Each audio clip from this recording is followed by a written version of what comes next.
Now, the showdown between Maharashtra Minister Nawab Malik and BJP's Fadnavis has only escalated. Malik's son-in-law, Sameer Khan, has sent a legal notice to Devendra Fadnavis over his alleged defamatory comment.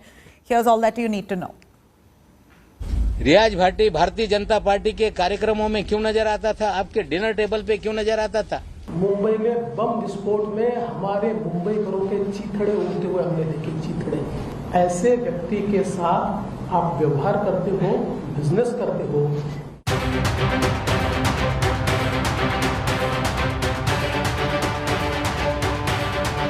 It is a duel, the kind of which Maharashtra hasn't seen in recent years.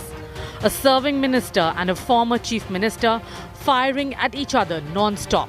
A political shootout with no signs of truce. NCP leader Nawab Malik on Wednesday dropped his promised hydrogen bomb.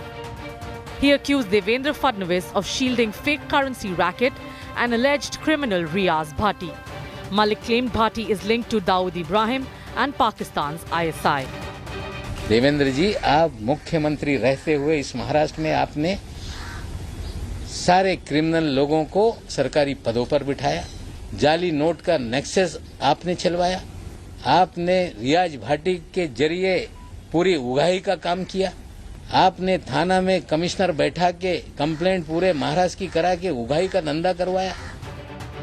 Fadnavis's reaction to Malik was a cryptic tweet, a refusal to wrestle with pigs. Malik also released pictures of Riaz Bhatti with Fadnavis and other top leaders like Harshvardhan and Ravi Shankar Prasad to bolster his charges. The BJP paid back in kind, releasing pictures of Bhatti with NCP chief Sharad Pawar, Chief Minister Uddhav Thackeray, Aditya Thackeray and Congress leader Prithviraj Chavan. The fresh round of sniping comes a day after Devendra Fadnavis accused Nawab Malik's family of doing business with the underworld. He had released documents of a land purchase by Malik's son Faraz from 1993 Mumbai blast convict Shah Wali Khan and alleged Dawood aide Salim Patil at throwaway prices.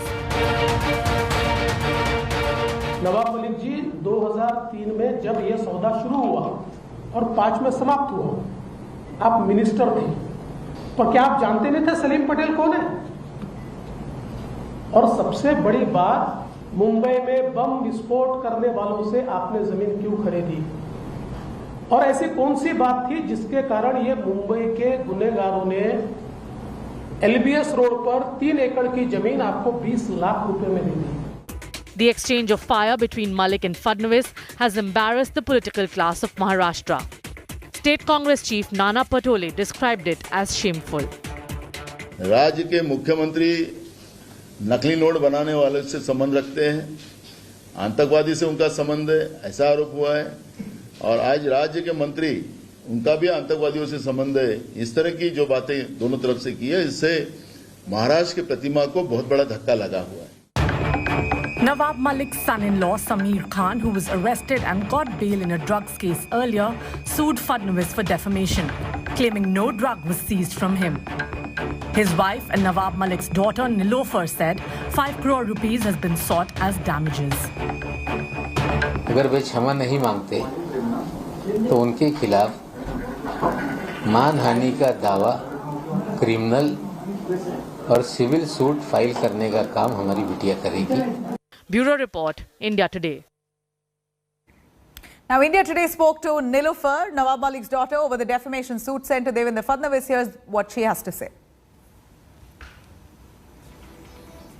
Nilufar जी, आपसे जानना चाहेंगे कि आपने क्या कहा इस notice में? जैसे कि आप देख रहे, बहुत दिनों से मे बी बीजेपी के नेता और जो नहीं है बीजेपी के नेता, वो भी आके हमेशा बोलते रहते हैं कि हमारे पास से कॉन्ट्राबैंड मिला, समीर खान के पास से मिला, उनकी फैमिली हाउस हमारे घर से और हमारे ऑफिस से मिला, which is not correct. Because the panchnama जो हमने अपने ट्विटर हैंडल पे डाला था, जो ये डिपार्टमेंट से ही आया हुआ है, ऐसा नहीं है पंचनामा हमने बनाया, उसमें बहुत क्लियरली स्टेट करता है कि no contraband was found in the house और office. Despite of everything there are allegations. ये एलिगेशंस रोज हम पे लगते हैं कि कॉन्ट्राबैंड हमारे यहाँ मिला था and whatever, but I think अगर आप एक सीएम है तो आपकी जिम्मेदारी बनती है कि आप अपने फैक्ट्स देख ले और फिर उस पे नेशनल टीवी पे बोले, बिकॉज यू आर डिफेमिंग मी। आप मुझे डिफेम कर रहे हैं, मेरी फैमिली को डिफेम कर रहे हैं, हमारे बच्चों को डिफेम कर रहे हैं। We live in a society, we want, please talk as per actuals, get your facts correct. तो आपने कुछ अल्टीमेटम दिया इस नोटिस में? अल्टीमेटम नहीं है कि 15 दिन में आप मुझे आके सॉरी बोलिए या नेशनल टेलीविजन पे आप बोलिए कि हाँ भाई हमसे गलती हो गई, हमने नहीं देखा था पंचनामा। नहीं, अगर माफी नहीं आती है या फिर जिस तरह से आपने मांगा है फिर क्लैरिफिकेशन, हमारी legal team as per actuals उसका डिसीजन लेगी और काम आगे बढ़ेगा। ये भी हुआ है आगे कि देवेंद्र फडणवीस की पत्नी अमृता फडणवीस, इन्होंने भी एक आपके पिता के खिलाफ डिफेमेशन नोटिस डाला है, जिस तरह से रिवर एंथम का मामला उन्होंने उठाया था। उनको पूरा हक है, उनको ऐसा लगता है कि उन्होंने डिफेम किया है तो वो जा सकती हैं आगे। नहीं, आपको लगता है कि ये मामला डिफेमेशन नोटिस के खिलाफ एक दूसरा डिफेमेशन नोटिस आ रहा है? ये तो आपने खुद जवाब दे दिया अभी। ठीक है, बहुत बहुत शुक्रिया Nilofar ji. Thank you so much.